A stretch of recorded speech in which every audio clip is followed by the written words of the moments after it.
Another episode of the Beyond the Snap podcast, and this week, is for all the marbles. This is championship week, and it just so happens that me and Kieran's podcast, because it was so good, Texas and Georgia had to do a rematch just so we could do the bet again. We will get more into the details towards the end of the episode, but just so you know, we're going big, just like we did last time.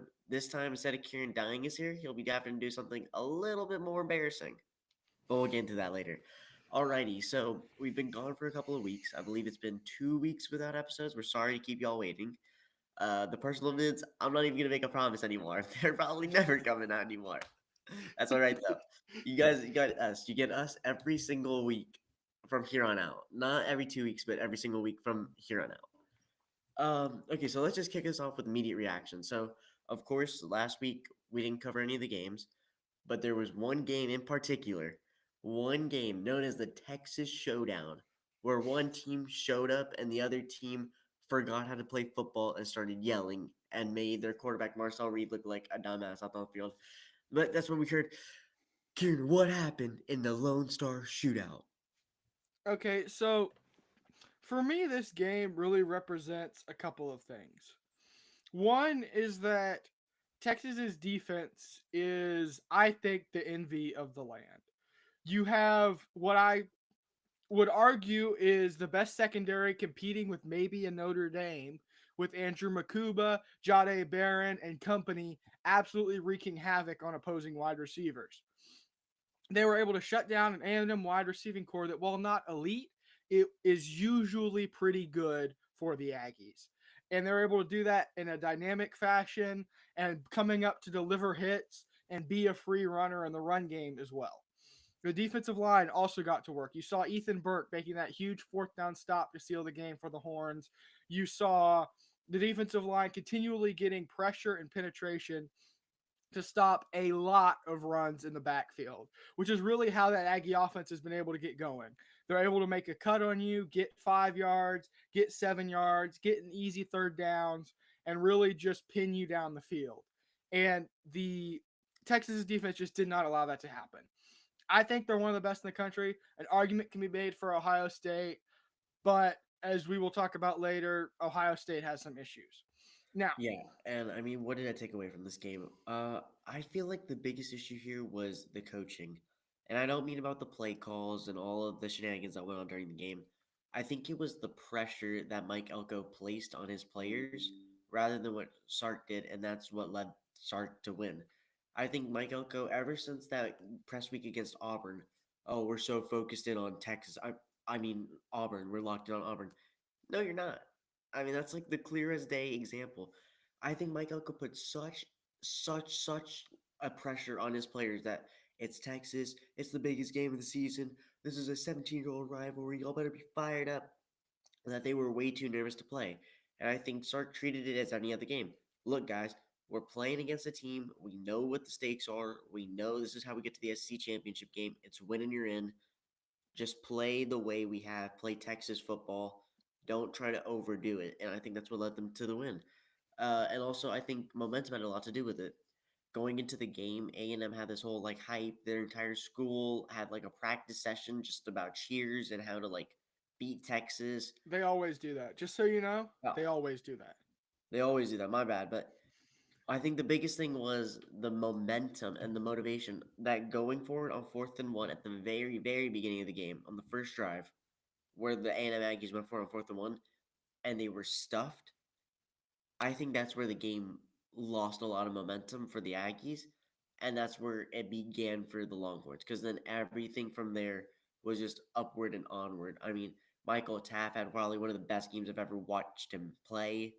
Um, Ethan Burke getting every single, like literally just a wall out there in the backfield. Who else was out there?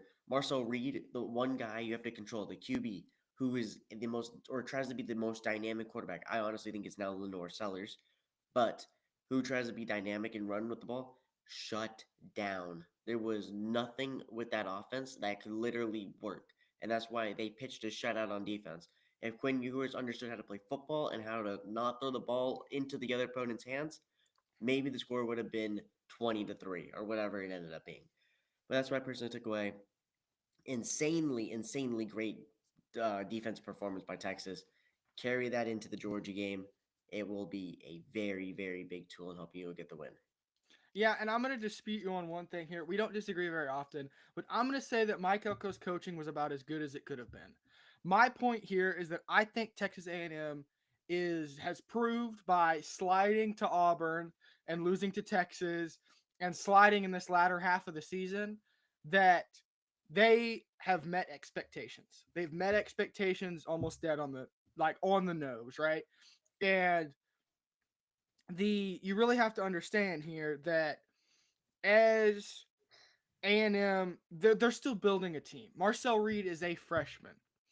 He is, even my mother remarked, and she is wonderful woman, but by no means the most football astute person, that Marcel Reed to her looked small and like he wasn't ready for SEC football.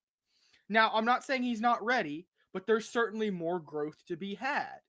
To me, I think the Aggies, their offensive line's been questionable all year, and Texas was able to absolutely take advantage of that.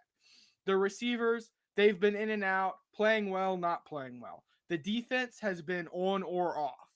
And I really think Texas was able to take advantage of that. And if not for some silly turnovers in the red zone and just some bad mistakes that let A&M stay in the game, Texas absolutely dominated. It would have been 30-0, 40-0, but I think Mike Elko shot his shot.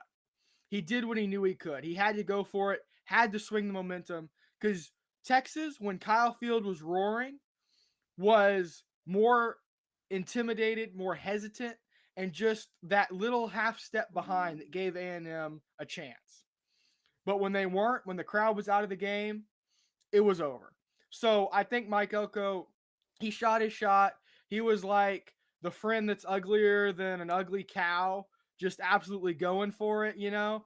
And it works out sometimes, it doesn't work out sometimes. It's a gamble. You have to play aggressive. And I think he coached it very well, but he's still building that program, and they've got a long way to go despite success this year. Not doubting that, just real fast. I don't think the coaching was the error. I want to reiterate that. I think it was the pressure placed on the game that was the error. I think he coached. I think you had to go on 4th and 1 because especially at the beginning of the game, if you would have gotten that momentum, guaranteed. Then you literally scare Texas away because then that crowd would have been going crazy, especially if they got on the board first. But that stop may have been it had to be the best play. It said go for it. Every analyst said go for it. But the pressure placed on each of these players, on like you said, a true freshman who has literally got the start at the middle of the season and has balled out with all things considered and beat LSU. That's the bottom line. I think that's just a mark of a great player right there. But I think the pressure was too great on this game. And the good thing is that now that this rivalry is back, I feel like next year we're going to see a more evolved A&M, especially as they grow into Mike Elko being the coach. But anyways, enough of this. Unless Kieran, you have anything else to add? Enough of the Red River. Enough of the Texas showdown. Let's move on to the new next games that we're talking about. I don't know why I'm having a little word issues, but anyways, this game was the second longest college football game of all time, and it just so happened to be UGA and Georgia Tech, where I will be honest, I was very scared and desperate and maybe turned a little bit depressed. But we did claw away and we came back into the game and we won, and can't blame it. Kieran, what'd you witness? I witnessed it was it felt less like a football game and more like the ending of a Rocky movie where they're just punching and punching and punching and they never go down, but they're like constantly getting more hurt, but somehow not going down. And it just continued like that until finally Georgia was able to get past the Georgia Tech hurdle. I mean, and I think this was the best example of a clean rivalry game that was an absolute thriller that we saw. So that's congratulations to the drunk driving squad and to Georgia Tech. Y'all did an amazing job not punching each other and getting bear sprayed. Now, the fact that that's the standard is something else, but the just the drama of this game was unmatched. You saw Haynes King and Georgia Tech absolutely just taking it to Georgia in the run game, making Nazir Stackhouse look like, I don't know, not a house. My metaphors are failing me, but the point is Georgia Tech was able to run the ball down the throat of that Georgia defense. They were able to make Georgia just be on the back foot and unbalanced all game. While Carson Beck played well and the offense played well, there were just so many points scored that it was kind of a lottery. But then eventually, I didn't like Brent Key's decision to not go for two when he had a chance to win it. And I believe it was the second overtime. Honestly, I've lost count. I think we all have. But I didn't like his decision not to go for it. Because once you get into alternating 2-point conversions, it really becomes a game of which team has the most endurance and has the most depth. And that's going to be Georgia. As Georgia Tech, you have to shoot your shot. And I guess this comes down to the A&M thing, right? You're playing a team that is more talented than you and is deeper than you. And when you're doing that, there has to come a certain element where you have to lean on your strengths, say, this is the play that we're going to go get it. And if they had done that, I think there's a chance that Georgia Tech is able to win the football game.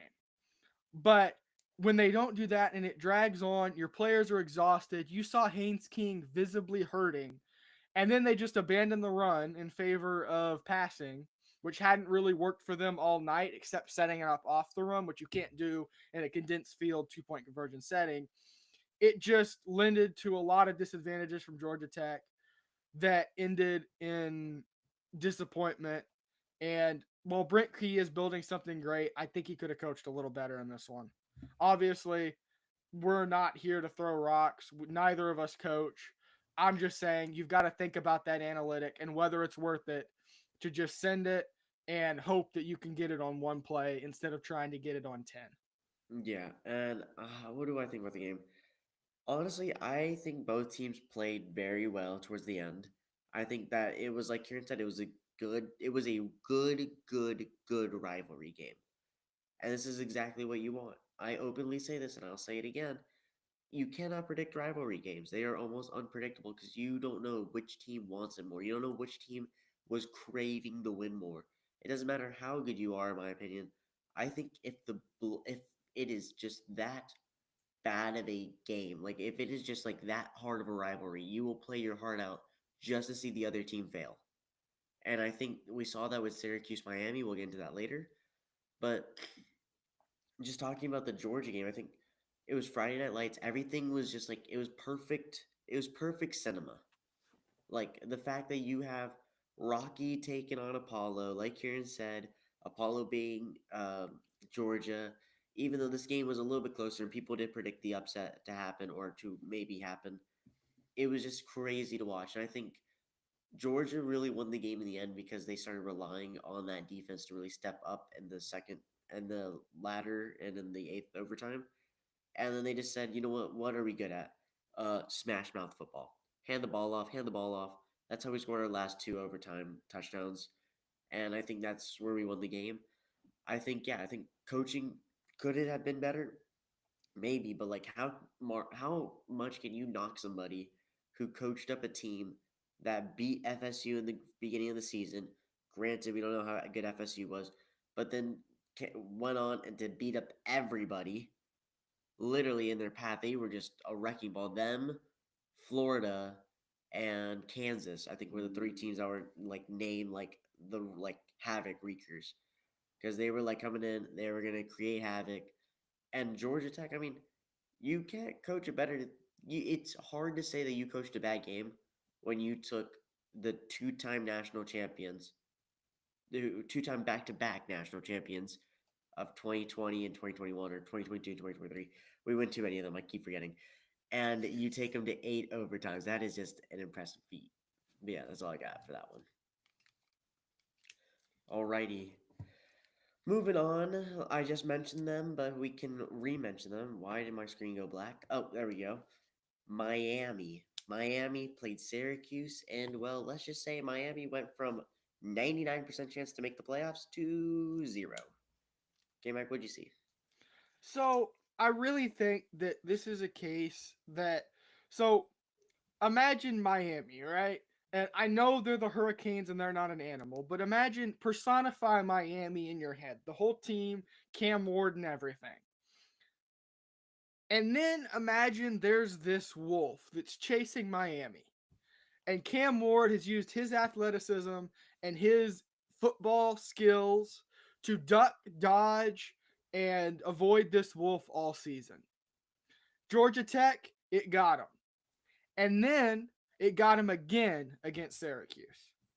And I think that wolf is two things. One, defense, fundamentally unsound defensive play. The other thing is being a team that is not able to possess the football. We have seen this proved over the last, I don't know how many seasons. It's not necessarily about the pass run split, it's about how much you can hold the ball. Michigan, able to do it against Ohio State, able to keep the ball and keep Will Howard from having 50 chances to score. Texas, able to keep the ball from A&M. Georgia, able to keep the ball from Alabama in years past. Bama, able to keep the ball from Georgia this year, right? And it's where that possession lies and who's able to hold them the football. Miami is not built to do that. They're built to score fast and they're built to score often. The sad thing is Syracuse has a very good quarterback in Kyle McCord that I think could have had an excellent year this year at Ohio State. He transferred. I think Ryan Day had some element of giving him the boot, but even then, I do think it was a loss for the Buckeyes ultimately.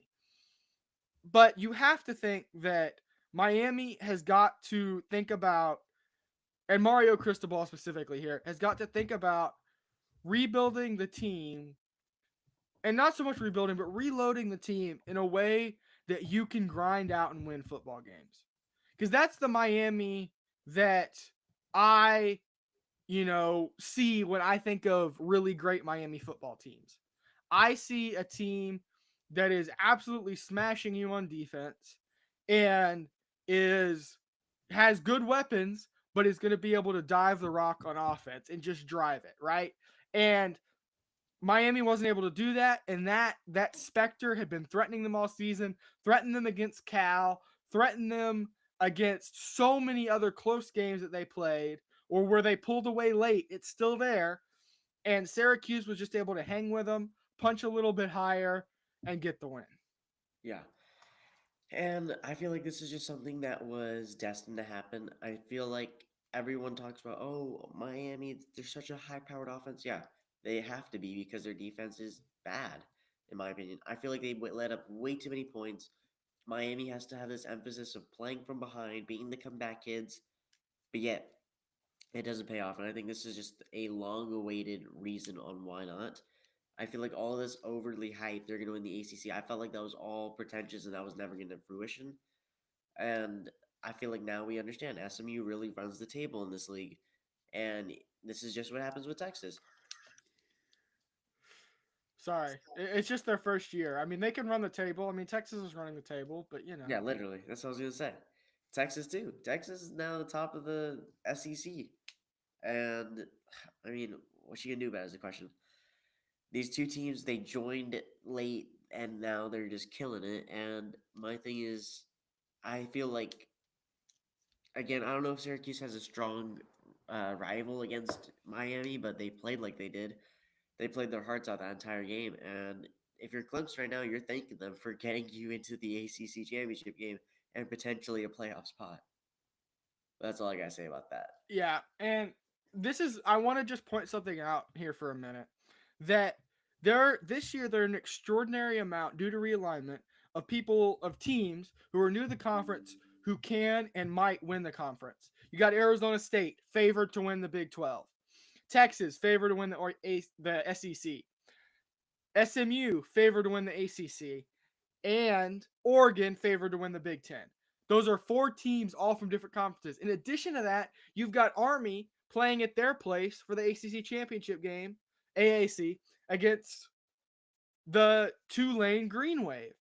And that, I think, is a great example of how it's possible to look into the future, prepare for a move, make the move, and be dominant in the new league. And I think we have to stop with they're not going to be SEC ready. They're not going to be SEC, Big Ten ready. They're not going to be new conference ready. They're not going to be able to dominate.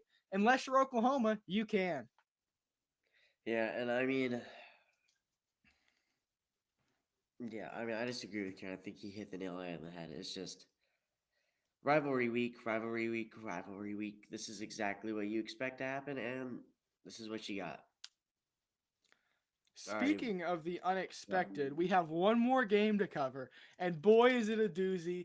This is perhaps every year, it never fails to deliver, at least in the last 4, and it is just the most absolute cinema you've ever seen in a football game. I promise you, if you don't watch it, you really should. I'm, of course, talking about the game. Ohio State and Michigan.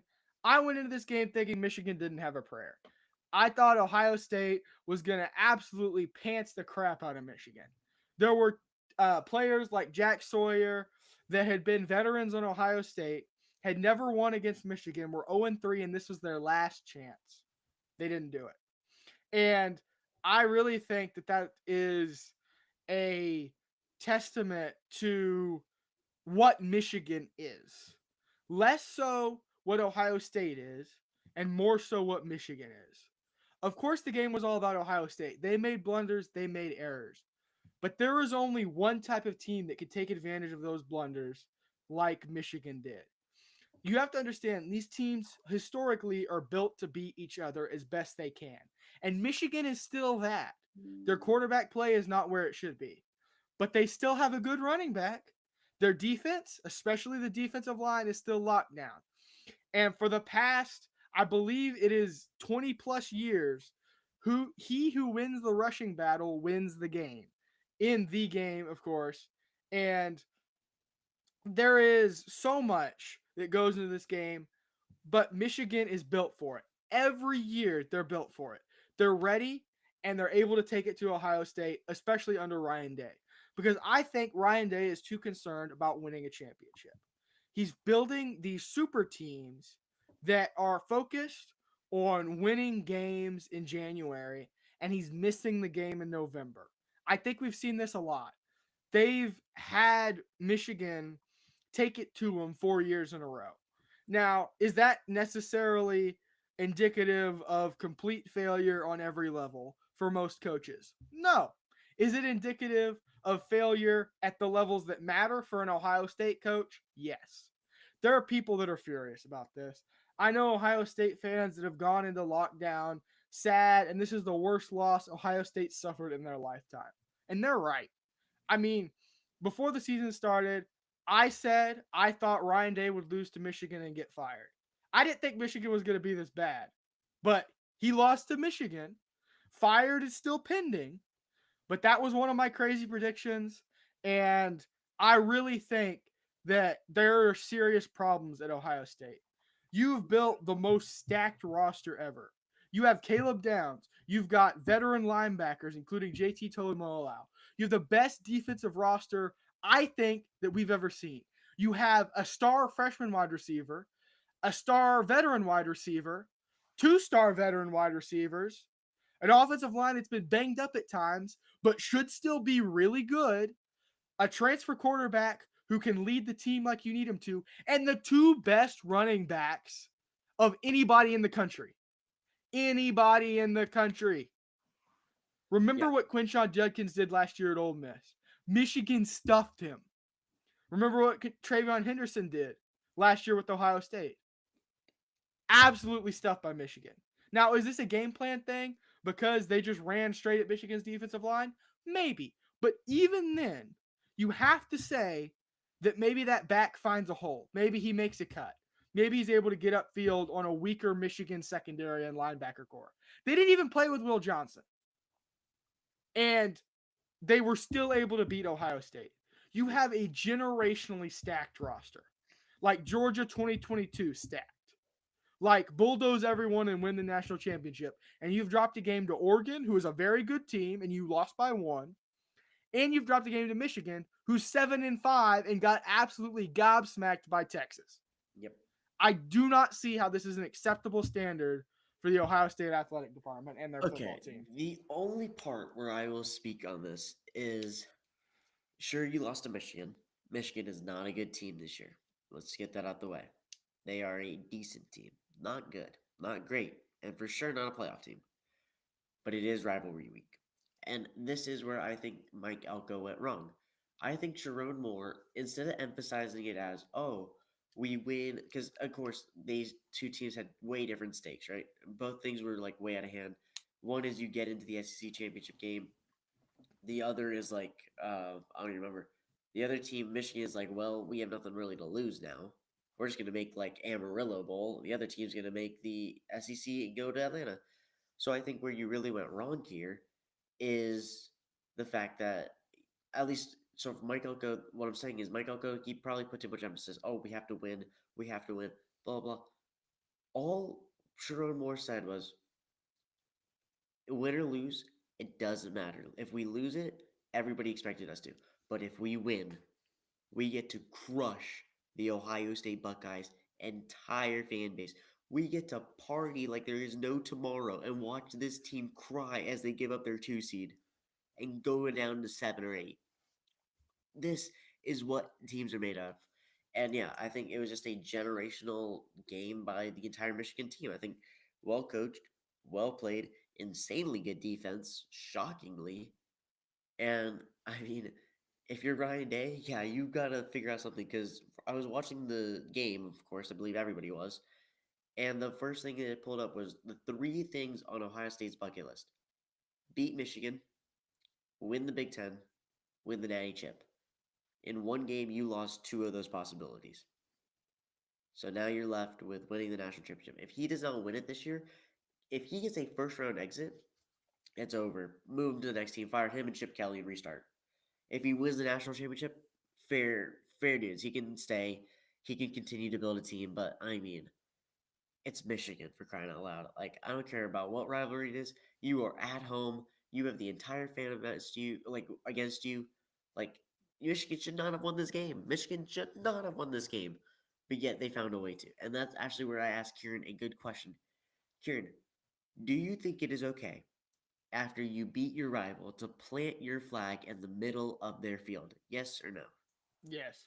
So I agree. okay. So first of all, I'd like to point out that Fox interviewed, mixing my TV channels. It's fine. We're not broadcast media. We're better. So ESPN, oh my gosh, Fox interviewed Michigan's defensive tackle, big old number 55. I've never seen a defensive tackle interviewed after a game before. I've never seen that happen. That's incredible. For all defensive tackles, this is recognition that you can break a game. You can absolutely break a game. As to the flag planting thing, yeah, they've got a right to. I mean, here's the deal. I understand the emotions run high, especially in rivalry games. But you had 60 minutes, longer than 60 minutes, several hours, 60 minutes of game time to make your feelings about the other team known between the whistles. Obviously, legally, and without committing any kind of horrendous pass interference, Ohio State secondary. But there's so many opportunities to do that. Jack Sawyer, who ripped the Michigan flag away, ran away, got his helmet taken off, and all that stuff. I mean, it's absolutely despicable. There's a certain point where you've got to let them celebrate. You've got to suck it up, and you got to get your butt back in the locker room. Like, you had a year to prepare after they beat you last time.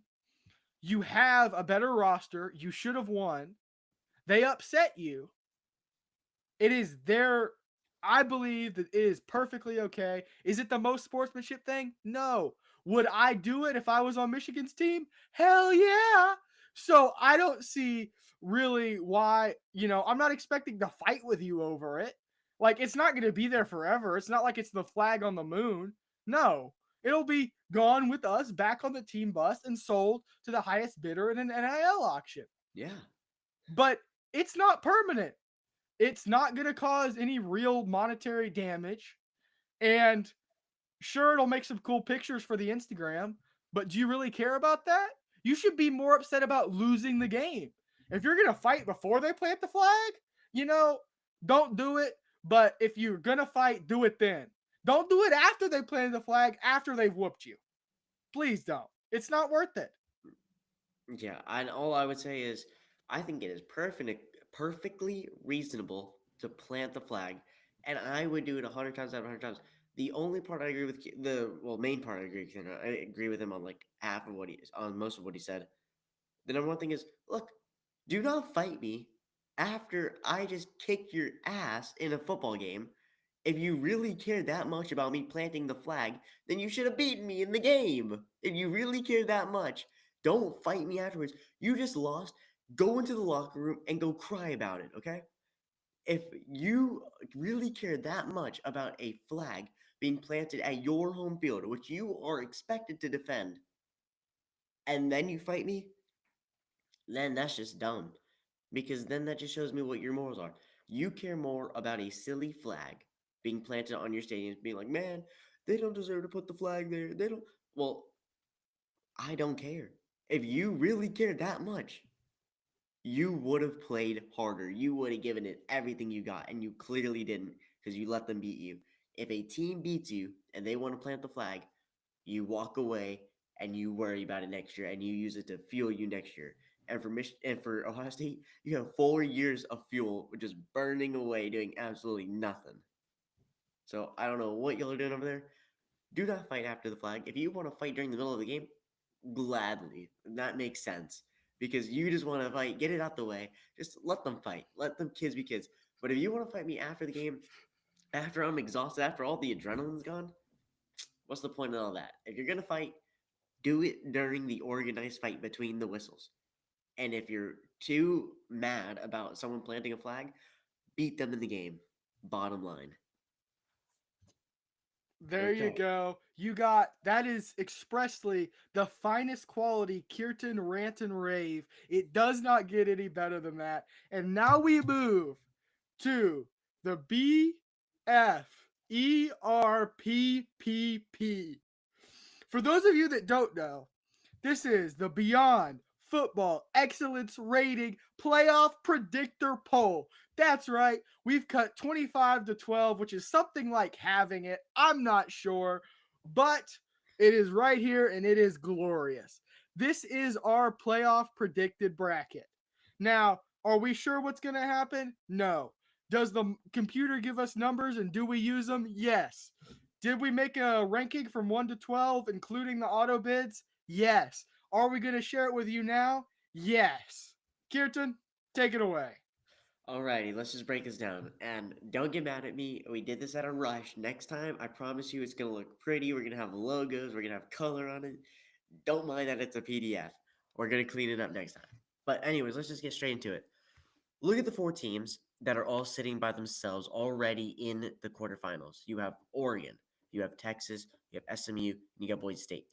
These are your four automatic bids. Now you might be saying to me, well, Kirtan, why do you have a group of five team at number four? Well, if you're new to football and new to the 12 team playoff, it's not your fault. We all are right now.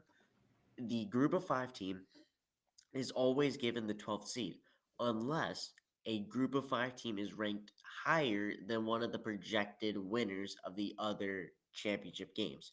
So in this case, if you haven't been paying attention, there just so happens to be a guy named Ashton Genty who has been killing literally everything and everyone that comes through his way, especially on the football field. So that is why Boise State's been balling out and they're ranked currently, I believe, 10, 9 or 10, and that is actually higher than every single uh, team in the Big 12, which is why when you look at who's left in the Big 12, there's going to be a game on this week between BYU, the Mormons, and Arizona State, the party school. And in this case, both these teams, no matter what happens, as long as Boise State wins, Both these teams will not be able to be ranked higher than Boise State, so therefore they take the group of five position and they go to number 12, as you see. Now, of course, Oregon, Texas, SMU, and Boise State. So now what happens is that you take these four winners. You have your ACC, SEC, Big Ten, and of course your group of five, and you rank them. You say, well, based off of all the polls, who's the highest ranked? You have Oregon, who we ranked one. Of course, they've been the killers in the power poll. Texas, much better than SMU, we believe, in the power poll. And SMU, we believe it is much better than Boise State, just as a well rounded team. They are your 1, 2, 3, 4 seeds. Now, what's next is, of course, your 5, 6, 7, 8, 9, 10. Now, this is based off of what we're predicting to happen. This isn't currently looking out. This is looking after next week because, of course, this week is a total toss up. For all we know, it could be Penn State, Georgia, Clemson, UNLV at the 12. So it's a total toss up right now. We really don't know what's going to happen. So right now, this is a projection, a prediction post games. So that's why at your 6 seed, or in this case, your 5 seed, you'll have Penn State taking in its spot. You have Notre Dame taking the 6, Georgia the 7, Ohio State the 8. Even though Ohio State won't be ranked that low in real life, it's just where they're going to have to go. Then you have 9, of course, Tennessee, 10, Indiana, 11, Bama, and 12, Arizona State. These winners will play each of their 4 respective columns, and they'll go on and on and on. And of course, we're going to make this look all good, especially next week because that's the final week. We're going to come out with an official looking one, and we're going to update it as the games go on. We're going to give you our live predictions, and we'll do it as like a March Madness bracket. But yes, this is the Beyond Football power prediction, whatever Kieran said. I forgot. Playoff predictor poll. It's just three poll. P's, man. 3 P's. The 3 P's of success. Playoff predictor poll. Boom, there you have it. There is BFPPP. All right. So now we're going to move on to some juicy, delicious conference championship predictions. So we're going to get some group of 5, all the power 5, and not all of the group of 5, very sadly. I will point out that there are 2 schools from Ohio playing in a conference championship game. They're playing each other, the Ohio Bobcats in Miami, Ohio, and neither of them is named Ohio State. Yes, that is my little Michigan jab for the season. Yep. Now, we move to what might be the most interesting and hardest to predict game of the slate. Arizona State and Iowa State. For me, I've been watching Iowa State under Matt Campbell for quite some time. They've been dangerous. They've been dynamic. They've been the spoiler. And now they're elevating a level. They're getting better. They're playing more consistently, and they're winning games. They beat Kansas State last week in a tight rivalry game that sent them to the Big 12 championship. They have had a great season despite some adversity, and they have a quarterback in Rocco Becht who has played better, but I think is still very dangerous. Then on the other side, you have young head coach Kenny Dillingham looking to make a name for himself. Arizona State has come out of nowhere and shocked the football world. I will remind you that this is the same Arizona State that was once upon a time the home of Heisman winner and current NFL quarterback Jaden Daniels. They're favored by 2, and the Sun Devils have been playing amazing, with Scattaboo and their whole offense looking absolutely electric. The defense has kept it exactly where they need to keep it, just in between the lines, doing what they need to do to get wins. For me in this game, I think Scattaboo controls the outcome. I think if he has a big rushing game and is able to find those holes in what I think is a fairly weak Iowa State defense overall, I think that Arizona State can make a statement and win in their first year in the league. Give me Arizona State 30-27. Yeah, and Kieran said it exactly how I was going to say it. Scattaboo controls the game. I mean, he's a dominant running back. We've seen his performances. And I think that if they can control the ball and control time on the clock, give it to their star running back, play the game the way that they want to play it and play it in the driver's seat, I think Arizona State makes it, like Kieran said, and makes it as one of our what, three teams that we're gonna almost predict to be a first year winner. So that's pretty crazy. So yes, Sun Devils 35-17. Alrighty, next is Kieran's probably most interesting one for him. This is the American championship game, and this is Army for like, what is it, the first time they made it in a while? It's their Taking on first year. exactly. There you go. Another one first year. Army taking on Tulane. So, Kieran, what do we got for this matchup? Well, the Knights have been electric all season with quarterback Bryson Daly at the helm, and really, it's been a one-man show. He is one rushing touchdown away from setting an American Conference record, and again, Army's first year in the conference. The triple option and the passing attack have both worked beautifully and combined for some great Army wins. Their one loss is at the feet of the Notre Dame team, who's currently ranked number 4. Yes, it was an ugly one, but you really can't fault them for losing to a team that is so much more skilled than they are. I think this is an opportunity for the Knights to cap off a dream. The Black Knights of Army are playing in their house. It's going to be 19 degrees and absolutely chilly against a beatable Tulane team that has given Kansas State fits and, on the other hand, had continual, consistent struggles. I see Army coming up and winning in an absolutely nail biting and frigid Army game in Michie Stadium, the last one of the year before they go play Navy, and then hopefully earn themselves a playoff berth. Army Knights 24-21. Yeah, and I think this game is just going to be such a dogfight because there's such implications for both teams. Army has had a unicorn year. Kieran just said it. And Tulane has had for a third consecutive year, I believe, are aiming for a 10-win season to solidify themselves as a dominant AAC member. And so I think applications are high for both teams. That's the wrong word. I don't know why I said that. But both teams need this win. I'll go with that. They both are going to look for that like cherry on top to end the season. I think Army may have more to lose and more to play for. I think that's a better word. But honestly, I would take Tulane to win this game because I just think that they're too dominant. They've been recording 430 yards per game. They've been one of the most prolific offenses so far. And even though, yes, you have all these different factors for Army going in their way, I just don't see a world where Tulane can really give this up. And I feel like Tulane's going to be in control of the game, and they're going to rely heavily on that offense, and that's what's going to carry them to the win. And of course, Army's also spirits are low after getting crushed by Notre Dame, but I mean, that was what to expect. So give me Tulane, and I believe I said the score was going to be 24-21. So just opposite of Kieran's. All right, the next game, we have another group of 5 special. Boise State taking on UNLV. And there are going to be 22 players on the field for both teams. But this game to me is really about 2 players. On the side of Boise State, Ashton Genty. And on the side of UNLV, Peyton Woodring. I really think this game comes down to if they can stop Genty. Quarterback Madsen for Boise State has had an amazing season, passing successfully off of Genty's running attack. But Genty's gunning for the Heisman, and he's going to want the ball. As humble as he is, and as good of a human being as he is, he wants the ball, and he wants to win for his team.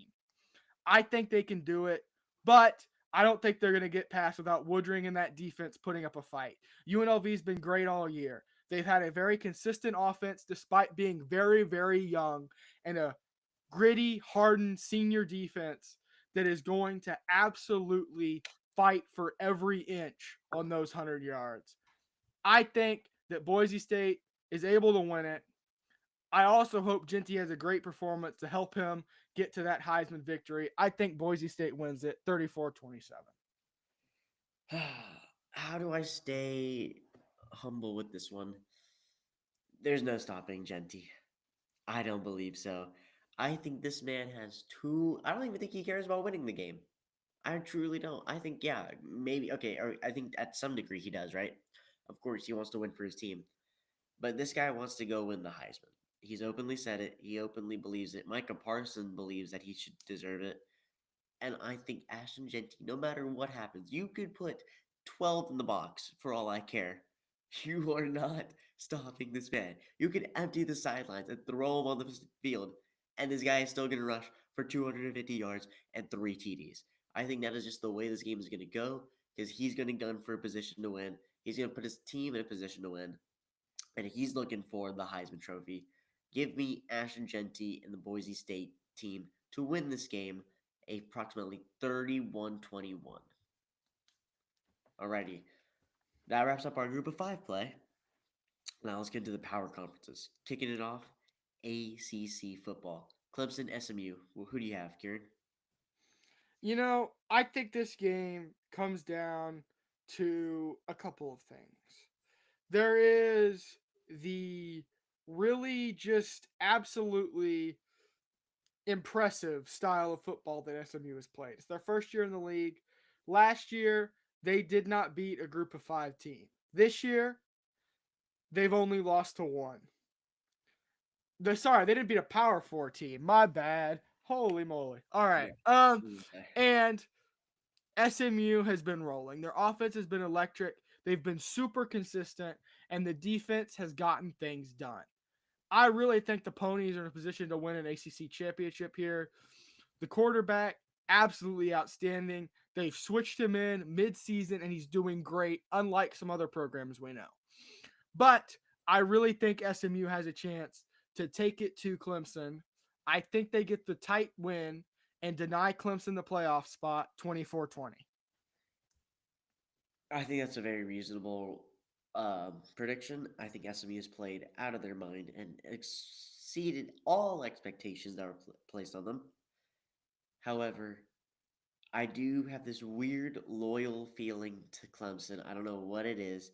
It started way back when I was young, and I watched Deshaun Watson, who he could be referred to as he who must not be named anymore. But I watched him beat Bama, and my whole life turned around because I was like, wow, you could beat Bama? I didn't know that was a real thing. And so, of course, you've seen I made videos about them. I have my personal video on them. And of course, we've seen Cade Klubnik play.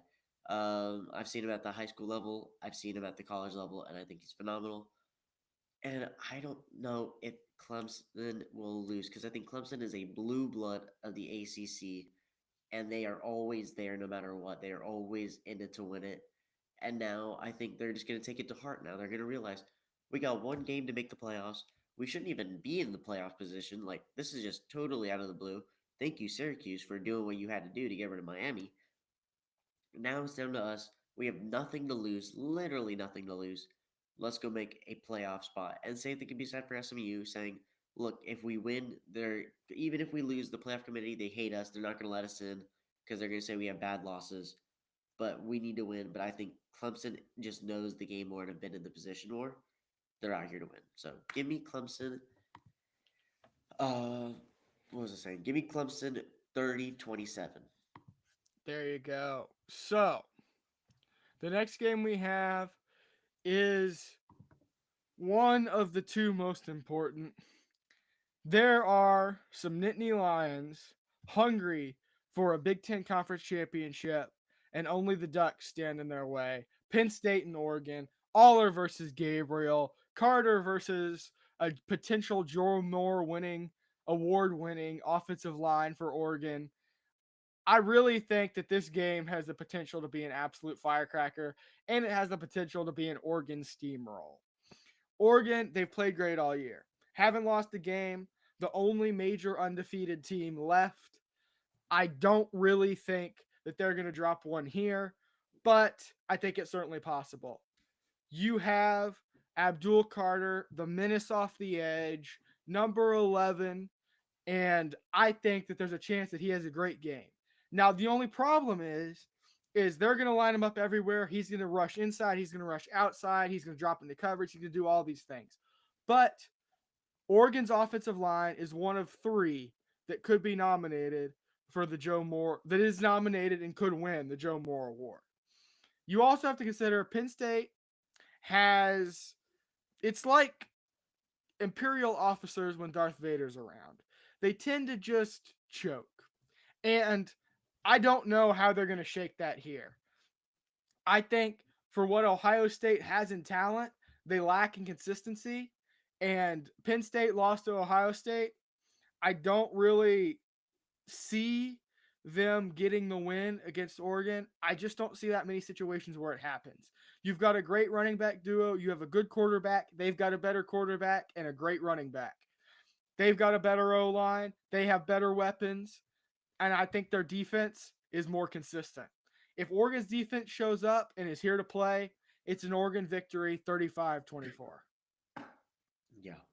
And first thing I want to say is, can we get a round of applause for Kieran's analogy? I mean, that was a pun and a half. I mean, that got me too. That was very good. Very, very good. Okay, back to football. Oregon, I don't think can lose. I think Oregon has almost established themselves as just the team to beat, and it's not going to come from Penn State. And the reason I say this is, look, you could say all the things like, oh, Oregon, they only beat Ohio State. Clearly, they can't beat anybody. Well, look, I haven't seen a team play as complete football as this team has, with both the run game, the pass game, just everything in between, as efficiency since 2019 LSU. I really don't believe so. And you could make an argument like, okay, Georgia, great pass game, Brock Bowers. Like, no, I really don't think there's been a team that has been this dominant on both ends of the football, especially on defense, playing great. And I think you just have everything going for you. You have your first year in the league. You're here to come win, literally. You have Dan Lanning, who I think is going to be coach of the year, maybe behind Mike Elko, maybe behind the Duke coach. I think Manny he's probably Diaz. one of the best coaches out there right now. And what else can I say? I think this is just a win. I feel like you are just too dominant. You've been in this position before. You knew what to expect with Ohio State, and I feel like Penn State is just a worse team than Ohio State. No offense to Penn State, but give me Oregon just to win it, just because of the fact that everything is going in their favor, 42-34. And now, ladies and gentlemen, the moment we have all been waiting for, the game of the week. And it just so happens to be Texas Georgia 2, the rematch, the SEC championship rematch. Kieran, what do we have in stock during this game? Well, first we have a bet. We have upped the ante a little bit. We will be, if so, okay, first of all, you know the sides Texas camp, Georgia camp. You've got that. But what you don't know is we've upped the ante. If Texas wins, Kirtan will be wearing a glamorous outfit of Texas overalls and a Bevo hat. If Georgia wins, I will be sporting the red and black, some very stylish Georgia overalls, and a Georgia cowboy hat. Now, you may ask yourself, how is this worse than dyeing your hair? Well, it is worse, both because it's easier to keep for longer, and also because there's a monetary value associated with these things. Yep. If you haven't noticed, college branded gear is getting expensive.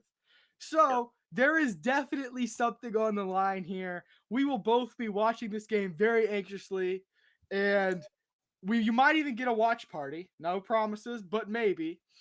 And there is a solid chance that both of us, one of us, or none of us are very disappointed with the outcome and are sick new merch. Yep. And just a little add on, the watch party is a very, very 50-50. Me and Kieran are both on a team for one of our school events. And unless I can convince my parents to find a way to get me out of that place, get me out of Temple, Texas, and come back and watch the game of the year, we'll see. I'm going to try my best. But just so you know, yep, we have lots of things online. A is, look, hair is easy to get rid of. It was temporary dye for both of us, no matter what was going to happen. You were going to put it in, you were going to wash it out, you were going to pull up to school the next day. This one is on Sunday throughout the entire day. If you choose, you're walking around in overalls and a UT hat or a Georgia UGA hat and Georgia overalls. And especially, I feel actually better for Kieran in this, or I feel worse for Kieran part of it because of the fact that if Kieran loses and Kieran walks around the city of Austin in Georgia overalls after they just lost, that could be bad. At least I think I have the benefit on that sense. But granted, Texas is favored to win this game because it's a rematch.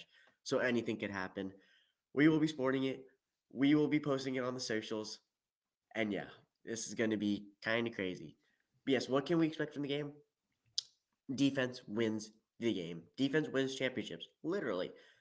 And it is down to QE play, in my opinion. I think whichever quarterback actually remembers how to play football first wins. And Kieran, anything else to add?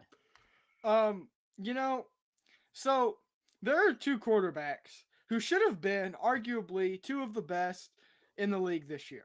They are not. They've both hurt their draft stock tremendously. The transfer rumors are flying. The pick sixes are abounding. And honestly, it disgusts both of us. We've both found, even in the hatred of what is fast becoming a rivalry, we've found the commonality of being depressed at terrible quarterback play.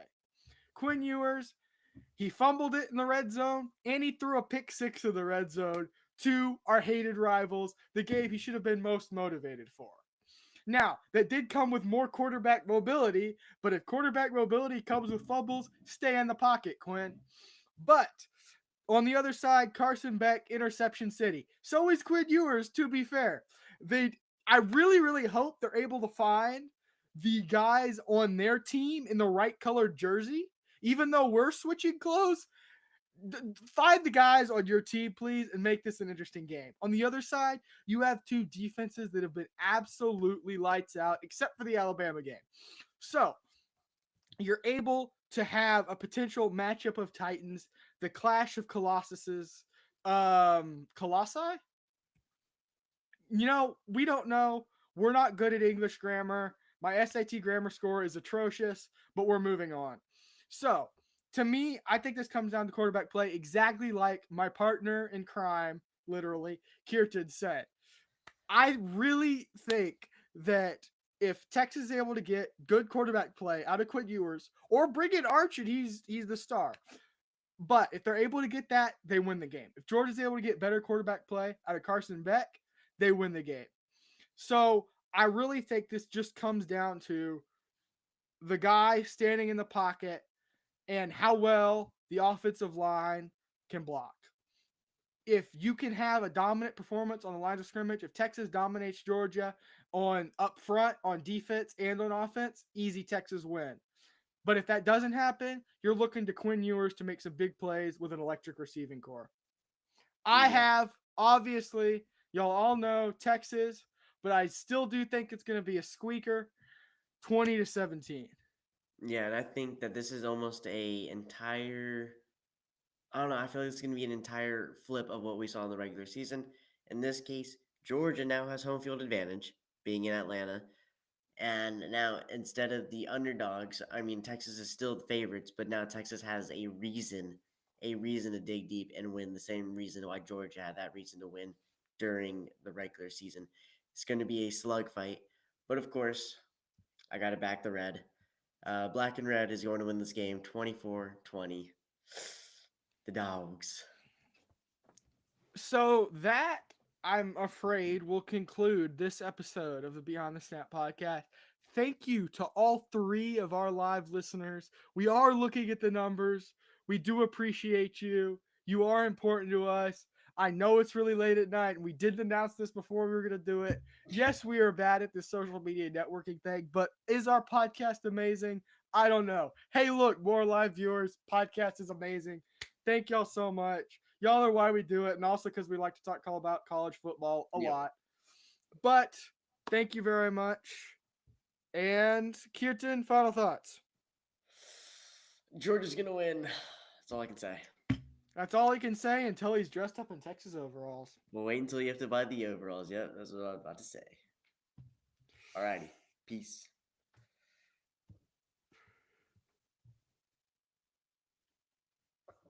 Dude, I totally Kirk Herbstreeted on some of those game intros. Dude, yeah, you could.